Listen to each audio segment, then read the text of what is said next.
भाजपला पुन्हा एकदा भोसरी विधानसभा मतदारसंघातून धक्का बसला. आपण पाहतोय मागील काही महिन्यांपासून भाजपची गळती थांबायचं नाव घेत नाहीये. आपण पाहतोय आजच या ठिकाणी अजित गव्हाणे यांच्या प्रचारार्थ डॉक्टर अमोल कोल्हे असतील, सचिन अहिरे असतील यांच्या प्रचार मेळाव्यात जे आपण पाहिलं तर भाजपला मोठा धक्का बसलाय. कारण माजी नगरसेविका राहिलेल्या सारिका लांडगे यांनी आज तुतारीमध्ये प्रवेश केलेला आहे. ताई, आपण पाहतोय मोठ्या प्रमाणात इन्कमिंग वाढले महाविकास आघाडीमध्ये. नेमकं काय कारण आहे ज्यांनी तुम्ही भाजपला सोडचिठ्ठी दिली? आमची कुठलीही कामं होत नाहीये, त्याच्यामुळे आम्ही करत इकडे आलेलो आहे.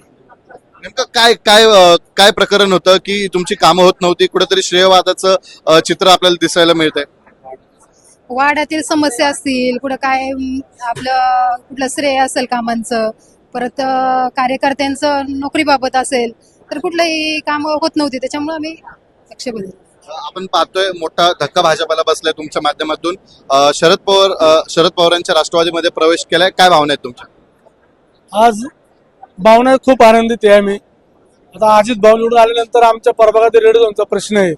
भाजपने रेड झोनचा प्रश्न फक्त गाजर दाखवलं, सोडू 500 दाखवू, 500 मीटर नेऊ, 1000 मीटर नेऊ, पण चालू आमदार तिथं कधी रेड झोन तिथं आला नाही. त्यांना तुला माहित पण नाही रेड झोन कुठपर्यंत.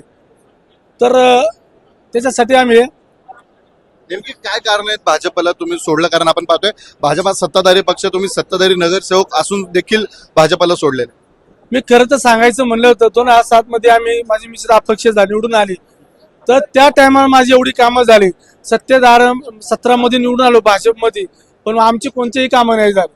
आमच्या दमावरती आम्ही कसं ठेकेदारांना आयुक्तांना बोलून कशा पद्धतीने काम केलं. भाजपमध्ये आहे म्हणून असं कधीच काम झालं नाही आमचं. जे आमचं आहे, आमची ओळख अधिकाऱ्यांची कडक भूमिका आमची बोलण्याची, त्याच्यामुळे ते काम झालं. 2007ला भरपूर कामं झाली होती. भाजपमध्ये गेल्यानंतर कामच नाही झालं नाही आमची. झाली ती झाली, आमच्या जीवावर झाली. आम्ही अधिकाऱ्यांना बोलून चालून तेव्हा कामं केली. आपण पाहतोय मोठा धक्का तुमच्या माध्यमातून बसलेला आहे भाजपला या भोसरी विधानसभा मतदारसंघात. अजून कोण नेते तुमच्या संपर्कात आहेत का? आपण पाहतोय अनेक माजी नगरसेवकांनी आता प्रवेश केलेला आहे, तुम्ही देखील प्रवेश केला. आणखी कोण संपर्कात आहे का? अजून 2-3 नगरसेवक आहे, पण त्यांचं मी नाव सांगू शकत. पण 2-3 नगरसेवक या एवढ्या लवकरात लवकर राष्ट्रवादीमध्ये प्रवेश करतील अशी अपेक्षा. आज तुम्ही प्रवेश केलाय, एकंदरीत कशा पद्धतीची ताकद आहे भोसरी विधानसभा मतदारसंघात? कशा पद्धतीने तुम्ही अजित गव्हाणेंच्या प्रचारात सक्रिय होणार आहे? काय ठरवलंय तुम्ही? सगळी वेळ मोहन नगर आहे, चक्रपाणी आहे, परत सद्गुरु नगर आहे, लांडगे वस्ती आहे, देवकर वस्ती आहे, सगळं त्यांच्या पाठीमागे आहे म्हणून आम्ही भक्कम आहे.